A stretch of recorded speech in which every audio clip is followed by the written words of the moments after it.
안녕하세요. 석사과정 문상혁입니다. 저는 이번에 REC-GURU Adversarial Learning of Generalized User Representations for Cross-Domain Recommendation 이라는 논문을 소개해 드리려고 합니다. 우선 전반적인 논문의 순서를 따라서 좀 발표를 드리려고 하는데요. Introduction, Methodology, Experiments, 그리고 Conclusion 이런 순으로 설명을 드리고자 합니다. 우선 Introduction입니다. 해당 논문 같은 경우에는 Cross Domain with Sequential Recommendation, CDSR이라는 분야에 해당하는 논문입니다. 해당 분야는 Cross Domain과 Sequential Recommendation 이 두 가지 분야의 장점들을 좀 결합해보고자 하는 시도인데요. 크로스 도메인 분야 같은 경우에는 트랜스포머 러닝을 통해서 콜드 스타트 문제들을 해결하고자 하는 접근 방식이고, 시퀀셜 레커멘데이션 같은 경우에는 트랜스포머 모델 등과 같은 우수한 시퀀셜 모델들을 활용해서 추천을 한번 진행해 보겠다. 그럼으로써 숏텀과 롱텀 인터레스트를 모두 한번 반영하는 추천을 진행해 보겠다 하는 분야입니다. 그래서 CDSR 분야 같은 경우는 이 양쪽의 장점들을 모두 담았다고 볼 수가 있습니다. 그러나 기존의 CDSR 분야 같은 경우에는 여기 보시는 것 같이 Bridged Users, 그러니까 공통된 유저 혹은 공통된 아이템 그룹을 기준으로 한 도메인에서 다른 도메인으로 전이를 시키는 방식으로 진행이 되게 됩니다. 따라서 공통된 유저가 없거나 그 수가 적을 때 그 효과가 상당히 미미해집니다.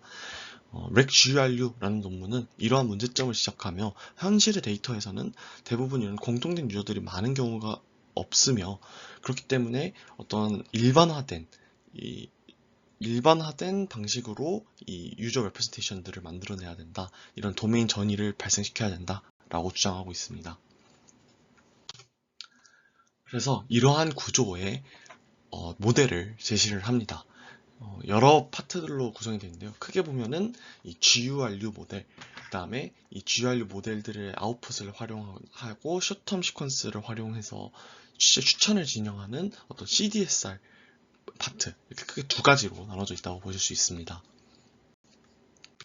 그래서 하나씩 좀 자세하게 설명을 드릴 건데요.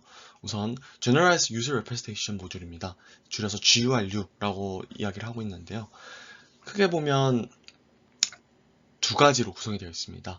어떤 Sequential Representation을 만들어내기 위한 오토인코더 부분이 있고요. 그 다음에 이 오토인코더 부분들의 어떤 그 디스트리뷰션을 건드려주는 디스크리미네이터 부분이 있습니다. 우선 오토인코더부터 설명드리겠습니다. 기본적으로 트랜스포머 레이어들로 쌓여있는 구조이고요. 인풋 같은 경우에는 롱텀 시퀀스가 들어갑니다. 롱텀 시퀀스가 들어가는 이유는 해당 파트 같은 경우에는 어떤 유저의 성향, 유저의 레프레젠테이션을 매핑해주기 위한 파트이기 때문에 유저의 전반적인 구매 내역을 확인을 해서 해당 유저의 레프레젠테이션들을 만들어주고자 합니다.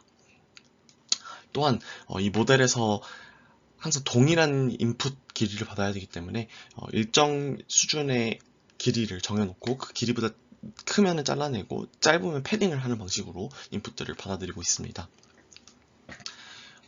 일단 이렇게 만들어진 인풋, 시퀀스 인풋 같은 경우에는 GURU 인코더를 통과하게 되는데요. 해당 인코더는 이제 시퀀스들을 어떤 레이턴트 임베딩으로 만들어주게 됩니다. 그리고 이렇게 만들어진 레이턴트 임베딩은 디코더, 마찬가지로 트랜스포머 구조로 이루어져 있는 디코더를 통과하게 됨으로써 다시 원복이 되게 되고, 이렇게 원복된 어떤 결과물과 기존의 시퀀스 간의 리컨스트럭션 러스를 계산을 함으로써 해당 인코더가 학습이 되게 됩니다. 그럼으로써 어떤 시퀀스에서 가져야 될 대표 피처들을 매핑할 수 있는 어떤 레이턴트 임베딩이 형성되게 되는 것이죠. 디스크리미네이터 같은 경우에는 기본적으로 어떤 바이너리 클래시피케이션, 도메인 A인지 도메인 B인지를 구분할 수 있는 클래시피케이션 태스크로 만들어진 어떤 멀티레이어 퍼셉트론의 구조의 파트라고 보면 되겠습니다. 어떤 시퀀스, 숏텀 시퀀스, 아니 롱텀 시퀀스가 GRU 인코더를 통과해서 만들어진 레이턴트 임베딩 같은 경우에는 디코더로도 들어가지만 이 도메인 디스크리미네이터를 통과함으로써 해당 시퀀스가 도메인 A일 것인지 도메인 B일 것인지를 맞추게 되는데요. 다만 이 도메인 디스크리미네이터에서 맞추고 나서 해당 결과들에 대해서 이제 로스가 백프로퍼게이션이 될 때 로스를 한번 뒤집어 줌으로써 오히려 이 도메인 A인지 도메인 B인지 못 맞추게 되는 효과를 가져가게 됩니다. 이러한 효과를 통해서 양쪽 도메인에 있는 시퀀스들이 결국 어떤 하나의 도메인과 마찬가지로 매핑이 됩니다.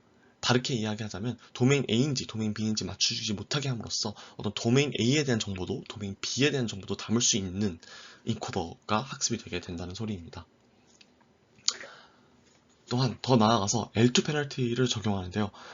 해당 페널티 같은 경우에는 이제 공통된 유저들의 경우 도메인 A와 도메인 B에서 서로 다르면 안 된다라는 어떤 가정을 가지고 L2 페널티를 통해서 이를 실현하고자 합니다.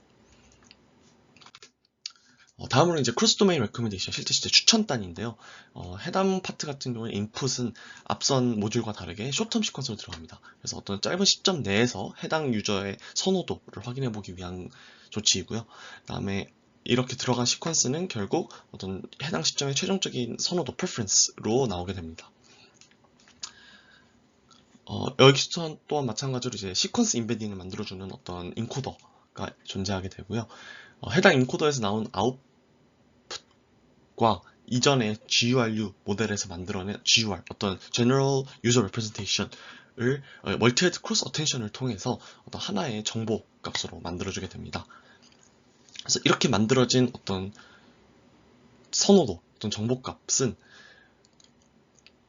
이제 모든 아이템 인베딩 후보들과 어떤 이너 프로덕트를 계산함으로써 랭킹을 만들어주게 되고 이 랭킹에 따라서 추천이 진행되는 방식입니다.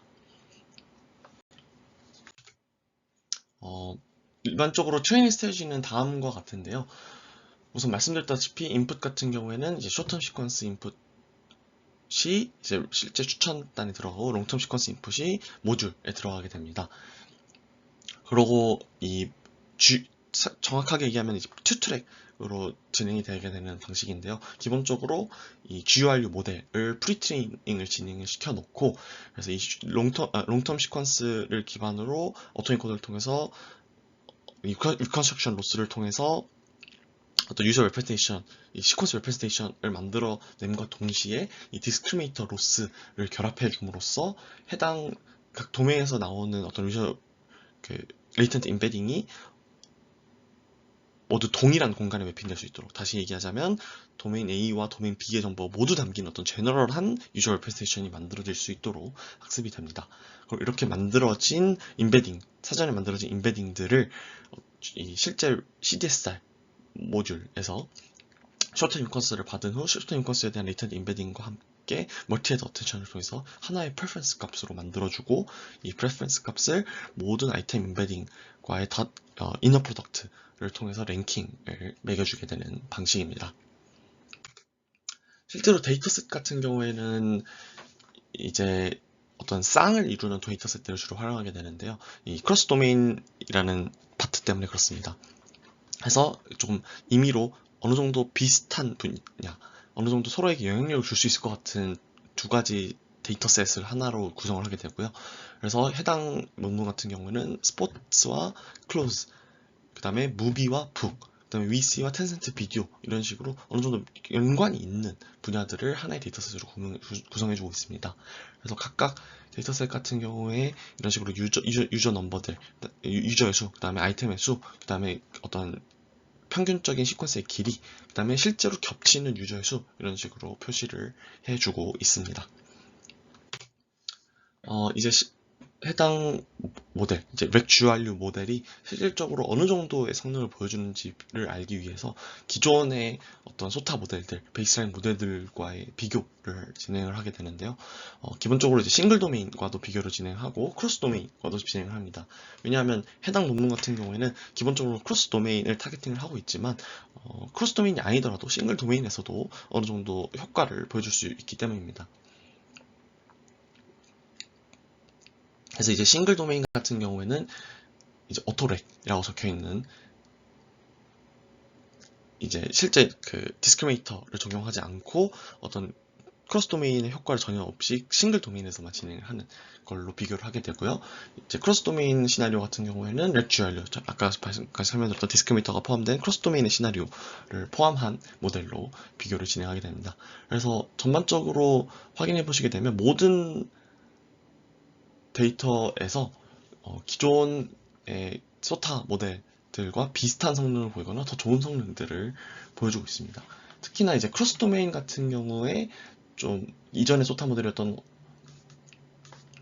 이 모델들보다 압도적으로 좀 좋은 성능들, 일단 히트 레이쇼와 NDCG 모두에서 압도적으로 좀 좋은 성능들을 보여주는 것을 확인하실 수 있습니다. 그래서 해당 모델 같은 경우에는 어떤 overlapped users에 너무 의존하지 않고 전반적으로 이 adversarial learning, 이 도메인 디스크리미네이터를 활용해서 오버랩 유저와 관계없이 전반적인 어떤 제너럴라이즈 된 유저 레프레젠테이션들을 뽑아내는 인코더를 학습시킬 수 있다라는 점에서 어떤 컨트리뷰션을 가져가게 되고요. 또한 좀 추가적으로 얘기를 하자면 어떤 오토인코더 구조로서 유저 레프레젠테이션을 만들어냄으로써 유저 레프레젠테이션을 조금 더 의미 있게 만들었다 정도를 추가할 수 있겠습니다. 그래서 전반적으로 이러한 유저 레프레젠테이션들을 활용해서 어떤 다른 기존의 모델들보다 좀 좋은 성능을 보여줬다로 컨트리뷰션을 정리할 수 있겠습니다.